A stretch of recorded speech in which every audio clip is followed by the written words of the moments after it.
The day had been ordinary. A late summer sun stretched itself across the sky, spilling gold on the roofs and dirt roads of the little western town.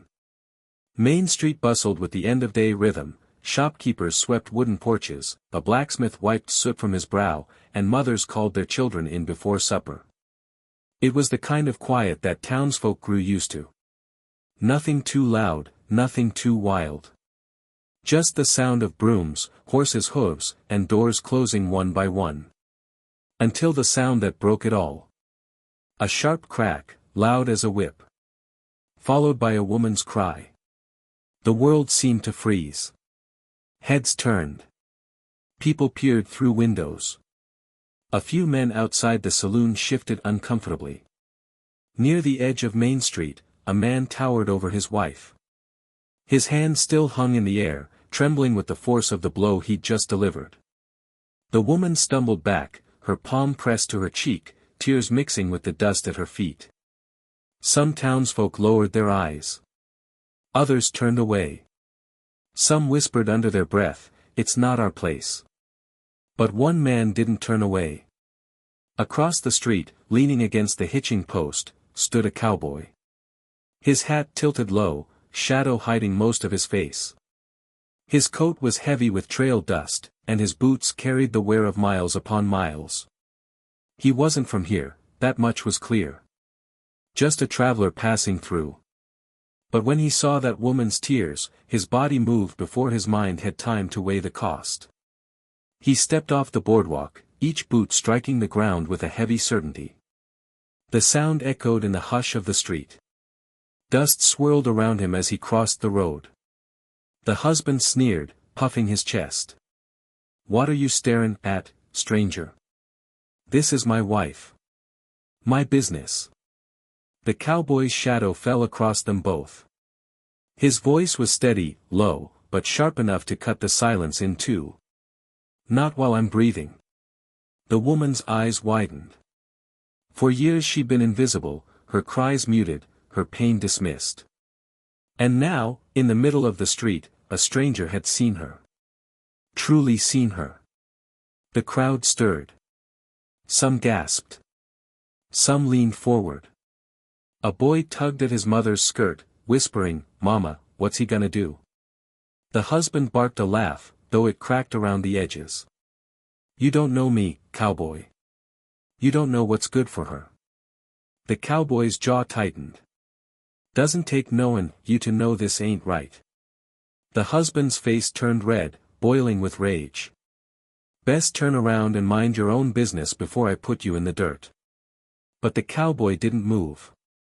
He planted his boots in the ground, as firm as the mountains themselves. His eyes never left the man's face. "You put me in the dirt if you have to," he said. "But you won't lay another hand on her. Not while I'm here." The street went deathly quiet. Even the horses stopped shifting, as if the world itself leaned in to listen. The husband, wild with anger, lunged. His fists clenched, swinging toward the cowboy's jaw. But faster than anyone expected, the cowboy's hand shot out. He caught the wrist mid-air, twisted hard, and in one smooth motion slammed the man face-first into the dirt. A collective gasp rose from the crowd. Dust exploded. Children clutched their mothers' skirts tighter. The husband thrashed, but the cowboy's strength was immovable, like iron forged by fire. The cowboy leaned low, his voice cold as steel. "You ever raise your hand to her, or any woman, again, and you'll answer to me. Do you understand?" The man groaned, struggled, then stilled.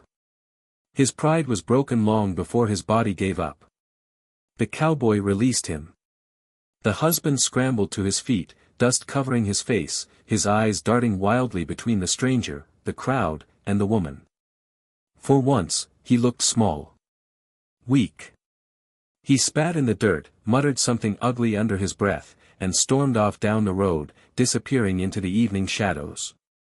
For a long moment, no one moved. The street stood frozen, the air heavy. Then, slowly, life returned. Shopkeepers stepped forward. Neighbors emerged from their doors. People who had turned away moments before now found themselves walking toward the woman. The general store owner handed her a cup of water. A neighbor draped a shawl over her trembling shoulders. The saloon keeper, gruff and usually silent, muttered, "You ain't alone, miss." The woman clutched the shawl to her chest, her lips quivering. For the first time in years, she felt the warmth of people standing with her, not against her. Her eyes lifted to the cowboy. Tears blurred her vision. "Why?" she whispered. "Why would you do that for me? You don't even know me." The cowboy adjusted his hat, his voice soft but certain. "Ma'am, no soul deserves to be treated less than human. Sometimes, all it takes is one person to stand up and say, 'Enough.'" His words sank deep, heavy as truth and light as hope. That night, the woman packed her things.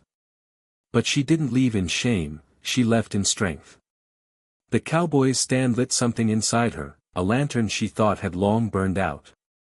She carried it into the dark, believing at last she was worth more than her bruises. The next morning, as the sun climbed over the plains, the town whispered of what had happened. But it wasn't the fight they remembered. It wasn't the blow or the dust or the shouting. It was the moment one man's courage woke the conscience of many. And from that day on, whenever folk spoke of kindness, or of bravery, they didn't talk about gunfights or riches. They talked about a cowboy who stood tall in the street and said 7 words that changed everything. "Not while I'm breathing."